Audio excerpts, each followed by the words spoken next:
Greetings, Bulls and Bulls family and friends. We are back with episode 2 of the Bull Roundup featured on the MNWAA network.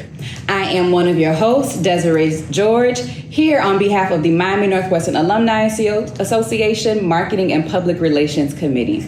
I am here today with Mr. Larry Williams, Chair of the Board of the Directors of the Association. So, the man, the myth, the legend that is Mr. Larry Williams. Tell us more about who you are and what role you have played within the Miami Northwestern Alumni Association. Well, first of all, it's nice seeing you again. Mm-hmm. I started my journey with the association in 1996. Mm-hmm. Some of my classmates vetted me and said, listen, you need to run for alumni president. Coming from corporate America, understood structure, finances, the whole 9 yards, so they thought it would be a good fit. So I got kind of talked into this. My thoughts were just to do this for maybe a year or so. Didn't realize that it would take off the way it did. We became a big force in advocating for the school here at Miami Northwestern.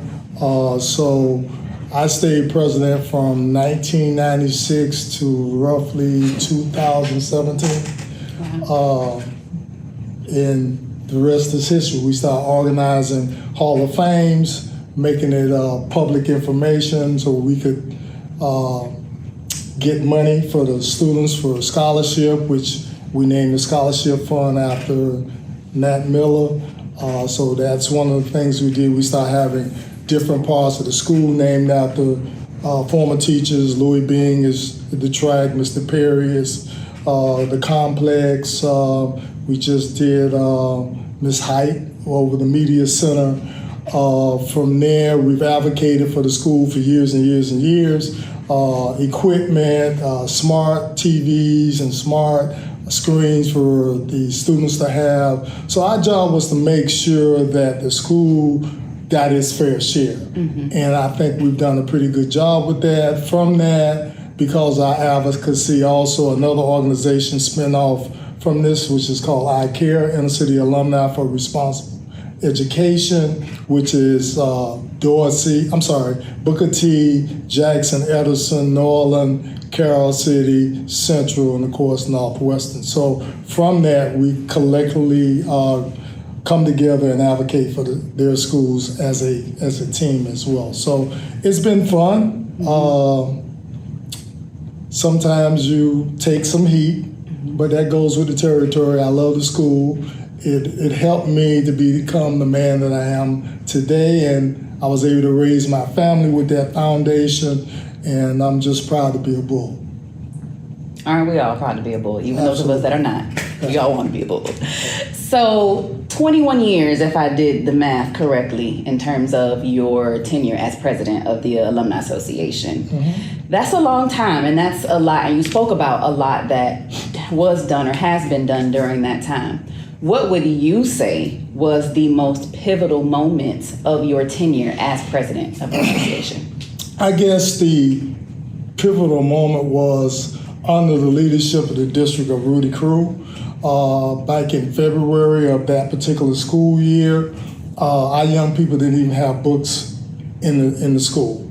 And he was new from New York, saw things from a different prism. However, we went down to the school system and advocated that what was happening was unacceptable. We wouldn't accept it.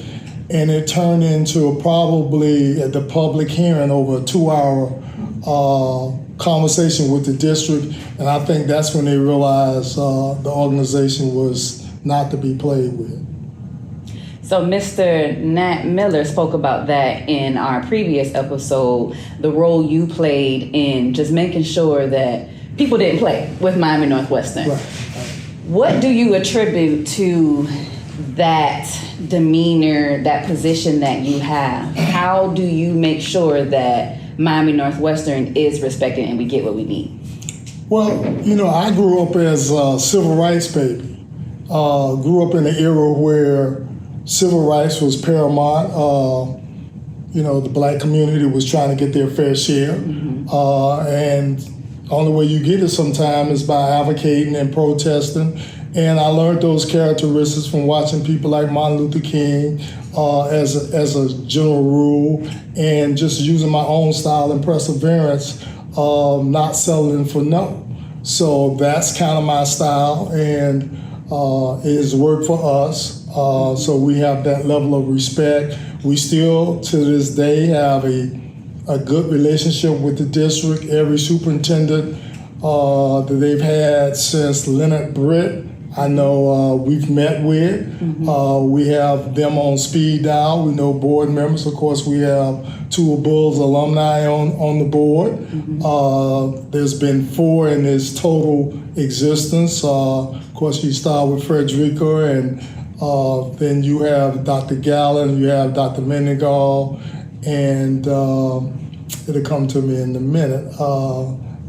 We had one other one that was my frat brother, and I'm having a brain fog with him. But we have that history of being involved. I served on Dade County Athletic Advisory Committee for about 10 years, making sure that students of all ethnic groups got their fair share. I currently sit on the boundary committees, which I was appointed by Dr. Gallen to represent his district, to make sure that when we sit in the rooms and they talk about closing schools, it's fair and equitable. So those are the things that we've done over the period of time. So you spoke about a lot of people who have played a huge role in the success of Miami Northwestern and the association. Aside from yourself, because you, again, were a monumental role, who is maybe one person that you want to shed some light on that was monumental to the success that people may not necessarily know about? Okay, so that would go to my classmate, Regine Lee. She has transitioned since then now, but she was like my gatekeeper. Good, bad, or indifferent. If someone was saying something negative or whatever, she would defend the position of the Alumni Association. So she kept a lot of unnecessary energy from around the association, and she loved Northwestern like no other. Most people call her Bootsy, but she was very instrumental. I hated to see her transition as early as she did, but she's never forgotten. So basically, you got to have some people in front of the scenes and some people behind the scenes. Correct. Just like in the civil rights, there's a lot of unspoken heroes that we don't know about, and so we are glad that we had a woman like Miss Bootsy to be behind the scenes. Right. So 21 years as president. You said 2017 you stepped away from the president role and went into the chair role. That's now 8 years later. What growth have you seen in that time for the association, and where growth do you want to continue to see? Well, since that time, we've started a chapter in Atlanta, the Miami Northwestern Alumni Association Metro Atlanta chapter. So we're probably the first high school in the country to have multiple chapters. Ms. Robin Mims is the president up there, so we're slowly developing and cultivating that market as well, and we will continue to expand as time allows us to do that. As you're well aware, we're in the process of advocating to get a state specialty tag for the school, where all proceeds go back to the school to help academically, athletically, as well as operationally for the school. So those are the two big things we have on the table right now. We also have an event coming up, which you're part of the planning process, called the 40 for 40. where we're identifying 40 young people under the age of 40 that are outstanding Bulls who we need to recognize because there's a great level of talent that's coming to replace us, and we want that talent to come to replace us. We just want them to understand the bigger picture, the legacy, because too often our people, when we pass the baton, they don't have the whole history, and we want them to have that whole history to understand. Don't get sidetracked with the party and forget about the legislative part of what keeps schools functional and making sure that their budget is right and the whole 9 yards. So you mentioned the legacy and the history. There's a quote that says you can't go anywhere if you don't know where you came from. So speaking of quotes and sayings, you are credited for the phrase, "No one is bigger than the bull." That's correct. Tell us more about that. How did that come about? What does that really mean? It comes about because we are a very talented community. We have a lot of talented alumni from the school, and sometimes we have a tendency, as my mama used to say, you smell your own musk and you think you're grown, and you forget about those basic fundamentals that what makes you great. So no one is greater than the bull. I'm included. I try to, the best of my ability, stay out of harm's way. There's never been no scandals. And that's important, that you do what's right for the bull, not what's right for your friend. Even though you may want to help a friend, if it doesn't fit, then you got to let it go. So I've always managed from the perspective of nobody's greater than the bull, including myself. So I try to walk the straight and narrow as much as possible because I wouldn't want to hurt the school in any image and in any way. So that's where that term comes from. And I live that principle. Okay. I would say that you do, being a part of the association and witnessing you over this short time that I have been involved. So thank you for being selfless, but playing such a monumental part, but understanding that, as you said yourself, no one is bigger than the bull, and making sure that the broader community knows that as well. So what do you want to see, or what legacy do you want left behind? Well, of course, academics is always first. So I would like to see that we are able to maintain an A school academically on a consistent basis. We've hit that goal. We were the first urban core school, senior high school, to get an A under the leadership of Mr. Aristide. I would definitely like to see that, because in this new AI transition from industrial revolution mentality to AI, a lot of people are going to get left behind. And what I mean by that is that AI is going to probably put anywhere from 50 to 80% of people out of a job. So what we're trying to advocate now is to ensure that the school goes back to its roots. This school was founded based on industrial arts. When I went to school here, you had wood shop, you had auto mechanics, you had bricklaying, you had air conditioning. We need those fundamental things back. I'm not against college, as you well aware. I am a FAMU graduate. However, if you go into college today, you probably need to have a STEM background: science, technology, engineering, and mathematics. Basically, if you're not going to school for those type of disciplines and things fall under that discipline, you will be replaced quickly. However, your auto mechanics, your air conditioning people, your roofing, those trades will still be around, and people can make good money. And I don't advocate getting a job. I advocate starting your own business. I'm not an advocate of getting a good job. Good jobs just keep you poor. Our community needs to change its mindset in regards to what is going to help us economically. So those are the things that I think of paramount, and what I see in the future as our goals and challenges, as you're well aware as well. We have a collaboration with Dorsey. We have a CDL program here.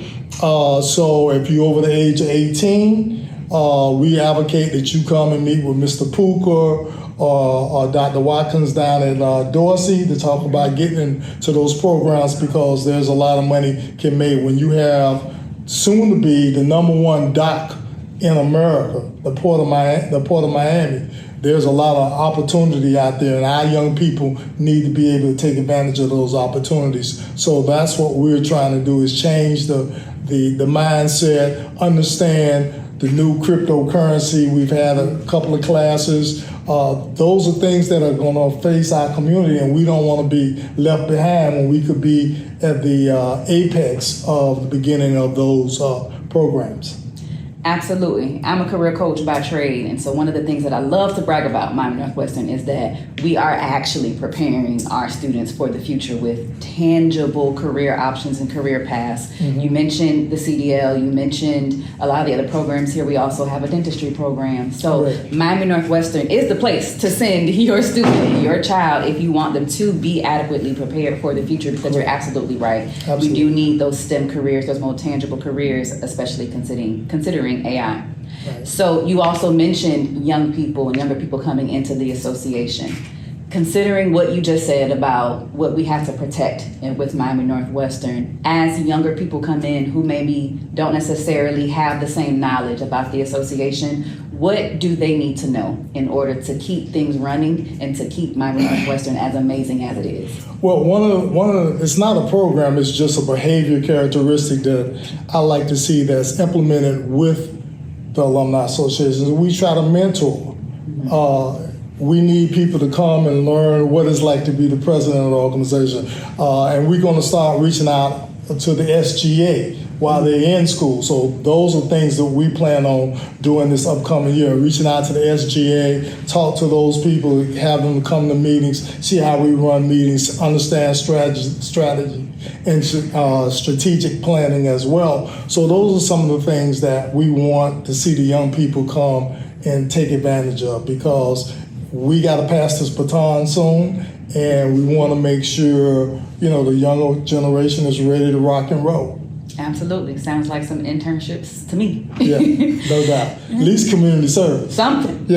We can make it work somehow. Yeah. So my final question for you, Mr. Williams, is a little bit more lax. Just what's something about you that the people don't know that we should know about? That's a good question. Well, what you see is what you get. Okay. I'm transparent. I speak one way out my mouth. Mm-hmm. My mentor always taught me, he said, Larry, speak one way out your mouth because you never know who's comparing notes. So that makes people uncomfortable. I get it, but my heart is in the right place. And sometimes I will ruffle feathers.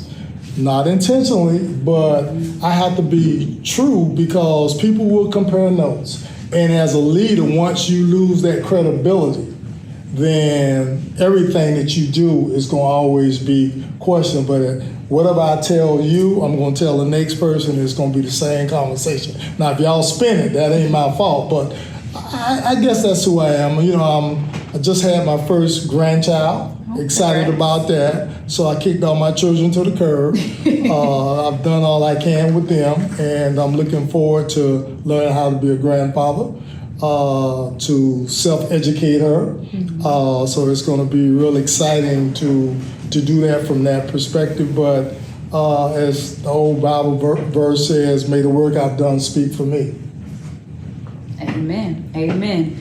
Congrats, Papa Williams. Yeah, Papa, whatever you want to call, however you're called. Yeah. And to that same degree, you're also sort of a father to the association and to Miami Northwestern, especially for all that you do and all that you mentor. We already got some people in the room probably being prepared to be president, but we'll let you prepare them for that. But we thank you for your time today. And if we had to sum it up, this episode, basically, no one is bigger than the bull, and the bull is pretty big. So we thank you for your time. We thank you for your service. We thank you for your wisdom. And we just ask that you keep on sharing it with us. No doubt. As long as I got breath on this side, definitely I'm always available to help Northwestern in any way. There's no task too small or one too great that I'm not willing to give back and help the young people, because I was one of these young people back in 1974 that had someone not impacted and touched my life, I wouldn't be the person that I am today. So my hat goes off to a lot of people that touched my life, and my way of giving back is giving all my heart. And I have a good family that allow me to do the things that need to be done, because this is not an easy job. People think I work 24/7 for Northwestern, so they call me at 3 o'clock in the morning. I answer that call, because if someone has the need to call me that time of morning, then I have a need to answer that phone, and my family has never held that against me. And I just want to say thank you to my family for allowing me to do what I love to do. And thank you for having me. I'm looking forward to the network taking off. This is another way that we want to start to monetize Northwestern in a positive way, where the money is going back to the school. So we're becoming more digital. I've had to learn tough lessons. You know, I was old and antiquated, but because me personally, I don't do a lot of social media because I don't think I'm that important, but I see the value in why we're moving in the direction, and I don't want to become a Timex watch. You know, Timex watches were good, but they didn't move with the time, and they kind of outdated now. So I never want to be that way. So from a creative thinking perspective, I'm right there with the best of them, but I see the value in the direction that you and some of the other people in the social media group has brought to us, and a learning lesson. So I want to thank you all for persevering, pushing me, making me see that value, because without that, we wouldn't be doing some of these things that we're doing, because we need to speak our own story. Too often, other people write our story. We need to write our story. So when you had Mr. Miller on, you get the genesis of where the love and the compassion and the understanding to advocate for the school is important, because without that, that's one of the biggest advocacies that this Alumni Association has ever done, when he was able, along with some of those charter members, to get that boundary change. If that doesn't happen, we may not be here today. So people may not realize that. That's why it's good to know who he is and what he's done, because it's so instrumental in the behalf of keeping us alive and keeping us moving in the right direction. And I just want the younger Bulls to understand this is your baby now. We're here to coach and counsel, and we're going to turn it over to you all. And I know y'all going to take it to another space age type step. So many are called, but few are chosen, and it's hard to be a Bull. Yes, it is. And we're going to take your advice and your model of not taking no for an answer. That's right. Even if you don't know. All right. Thank you, Chair. And this wraps up episode 2 of the Bull Roundup, featured on the MNWAA network. Be sure to like, comment, and subscribe. See y'all later.